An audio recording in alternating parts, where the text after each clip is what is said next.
Hai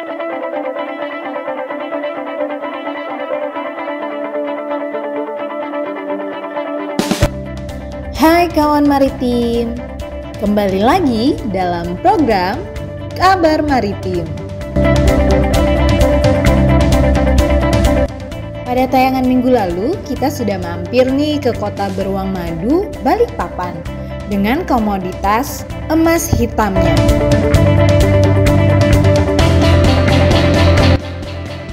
Nah, sekarang mirip-mirip nih, kawan maritim akan kita ajak ke kota Serambi Madinah yang komoditas terkenalnya adalah emas.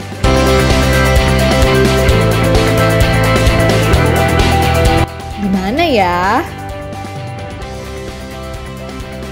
Bukan, ini masih di Indonesia. Bukan juga, itu kan Serambi Mekah. Nah, jawaban yang tepat adalah Gorontalo. Letaknya ada di bagian utara Pulau Sulawesi.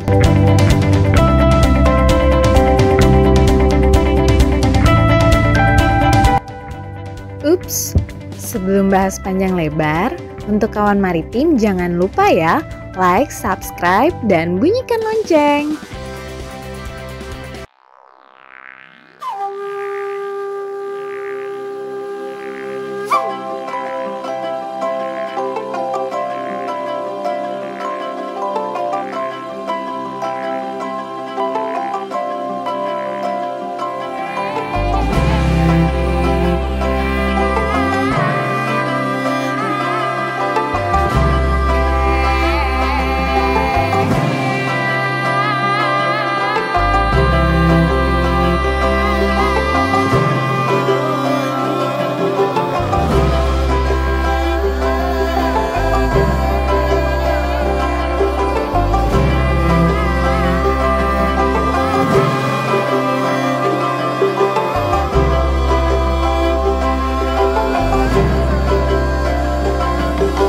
Menurut sejarah, Jazirah Gorontalo terbentuk kurang lebih 400 tahun lalu dan merupakan salah satu kota tua di Sulawesi selain Makassar, Parepare, dan Manado.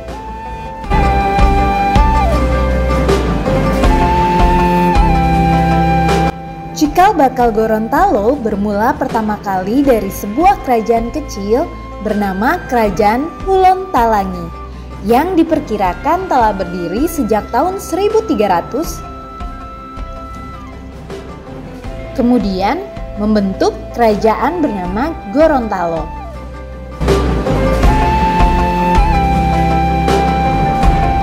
Kerajaan Gorontalo merupakan salah satu kerajaan tertua di semenanjung utara Pulau Sulawesi dan paling berpengaruh di seantero kawasan Teluk Tomini, Indonesia.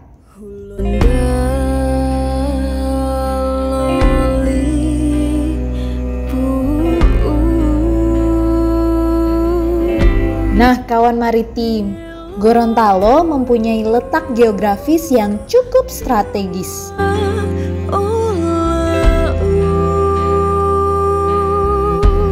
Berada di antara jalur pelayaran yang ramai, yaitu Laut Cina Selatan, Laut Sulawesi, Teluk Tomini, berdekatan dengan Ternate sebagai pusat perdagangan rempah-rempah, dan juga berdekatan dengan Makassar, telah menguntungkan daerah ini sebagai daerah penghasil komoditas ekspor sekaligus menjadikan Gorontalo sebagai daerah transit jalur pelayaran dan perdagangan di kawasan Teluk Tomini. Jalur pelayaran inilah merupakan kemudahan terpenting dalam konteks transportasi dan hubungan komunikasi lintas pulau.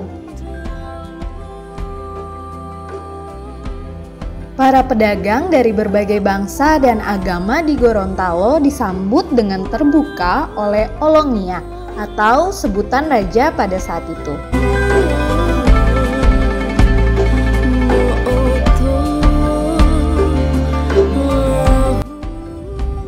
Kerajaan Gorontalo kemudian berubah menjadi kerajaan Islam pada masa pemerintahan Raja Amai sekitar abad ke-16. Raja Amai kemudian mengganti sebutan raja menjadi sultan.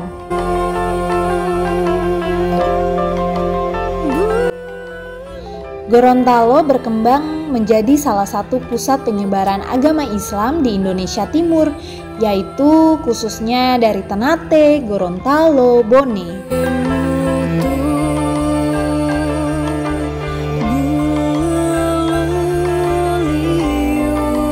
Mayoritas warganya memeluk agama Islam.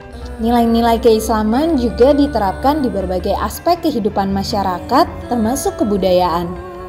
Kegiatan masyarakat dalam beribadah serta sikap mereka yang sejak awal menerima dan terbuka akan ajaran Islam membuatnya mendapat julukan sebagai kota Serambi Madinah.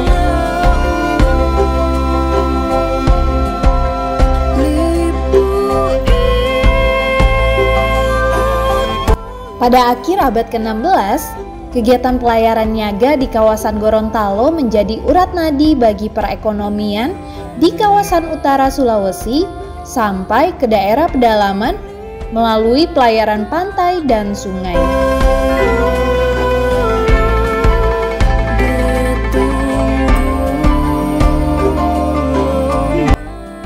Komoditas yang diincar salah satunya adalah emas yang mempunyai nilai harga tinggi dan laku di pasaran internasional.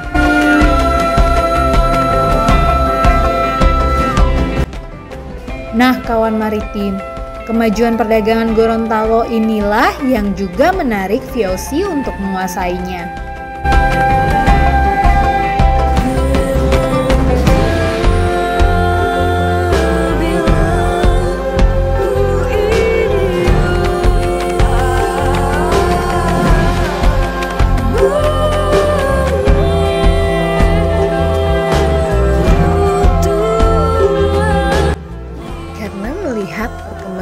Aktivitas pelayaran niaga yang semakin meningkat, di tahun 1898, pemerintah Belanda membangun pelabuhan Gorontalo di muara Sungai Bone.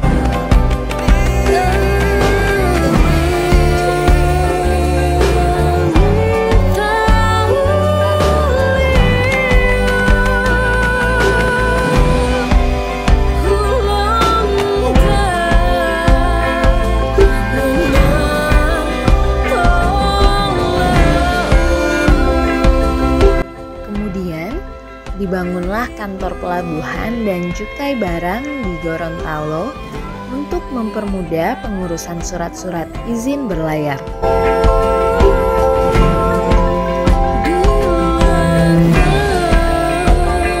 Kebijakan diambil pemerintah Belanda dengan tujuan untuk lebih memudahkan dan memusatkan kegiatan perniagaan pribumi yang berada di bawah pengawasannya.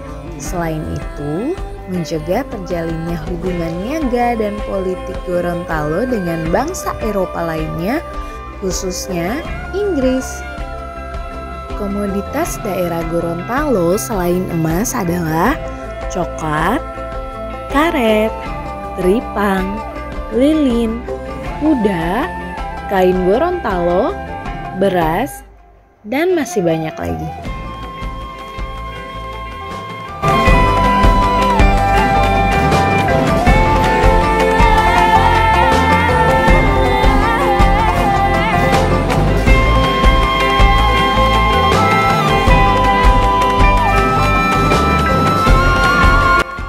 Volume perdagangan di Gorontalo baik ekspor maupun impor semakin meningkat.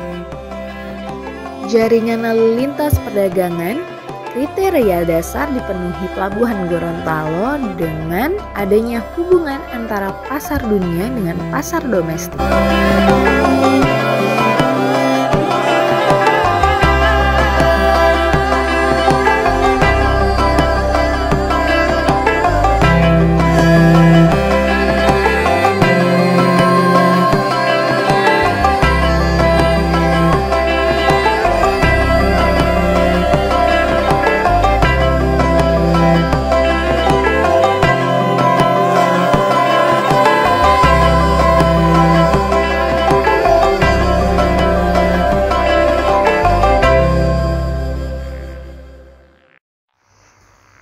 kawan maritim.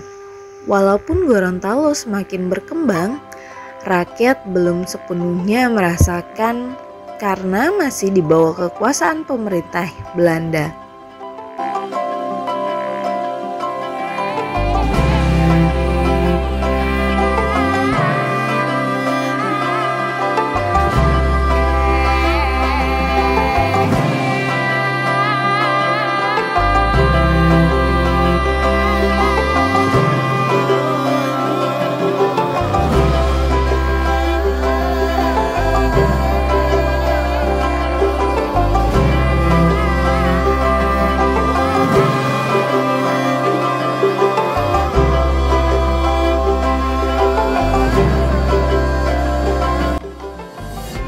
Rakyat Gorontalo dipelopori oleh Bapak Nani Wartabone berjuang untuk mendapatkan kemerdekaan.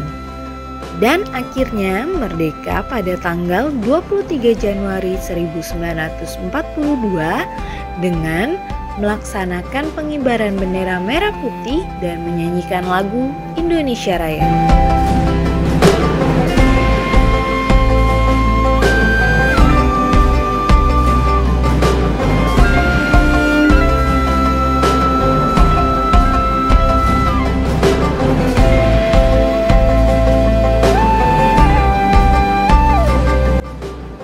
Pelabuhan Gorontalo ditetapkan menjadi pelabuhan yang diusahakan pada 28 Februari 1961 dalam keputusan Menteri Perhubungan Laut nomor DPLB 1/1/3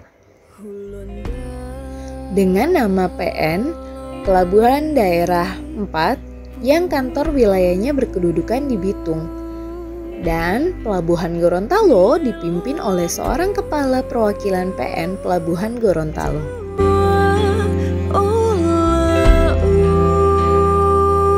Tahun 1969, PN Pelabuhan Gorontalo dilikuidasi ke dalam Organisasi Badan Pengusahaan Pelabuhan atau disingkat BPP dan dijabat langsung oleh seorang kepala pelabuhan.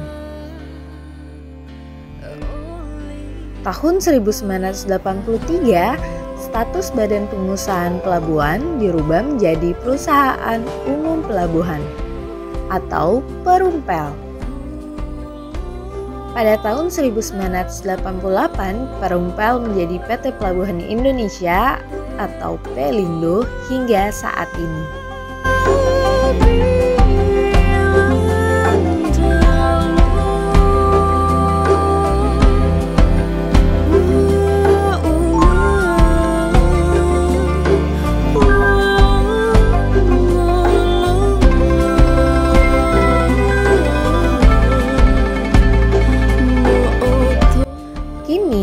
Pelabuhan Gorontalo berfungsi sebagai pelabuhan penumpang dan barang.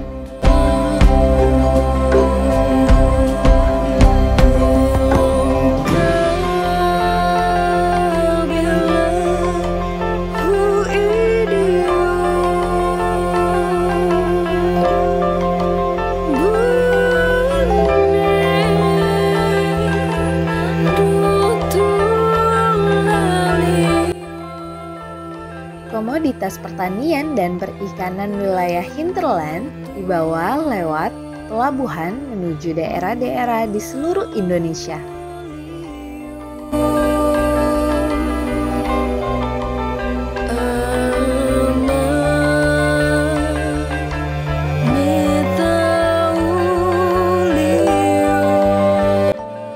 Dengan lahan seluas 40.000 meter persegi,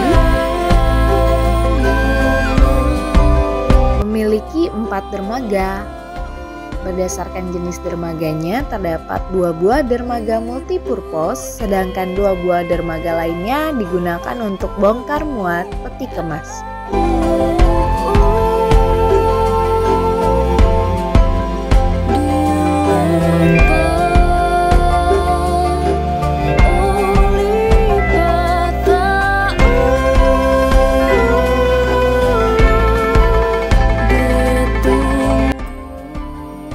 Pelabuhan Gorontalo memiliki gudang pelabuhan seluas 560 meter persegi.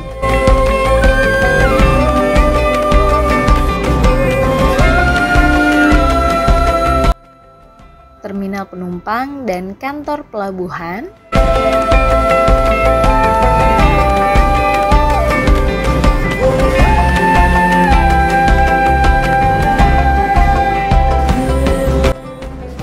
Pelabuhan Gorontalo memiliki kolam pelabuhan seluas 10 hektar.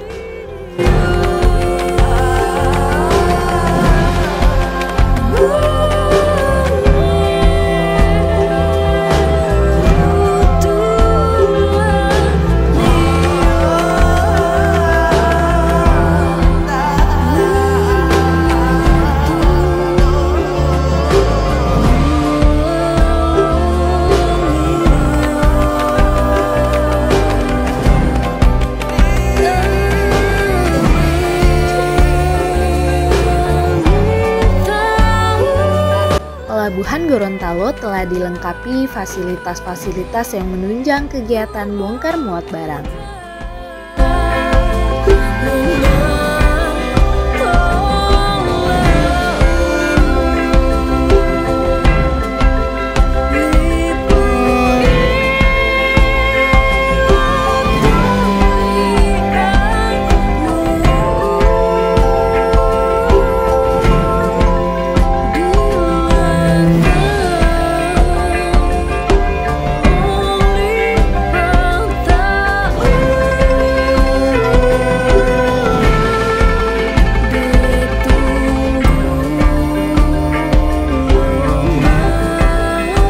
Kawan maritim, segini dulu perjalanan kita di Pelabuhan Gorontalo dan Kota Gorontalo.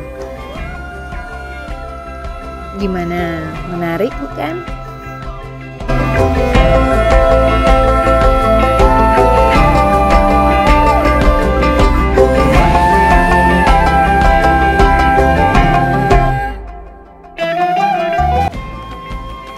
Terus saksikan ya tayangan-tayangan kami selanjutnya di channel Museum Maritim Indonesia.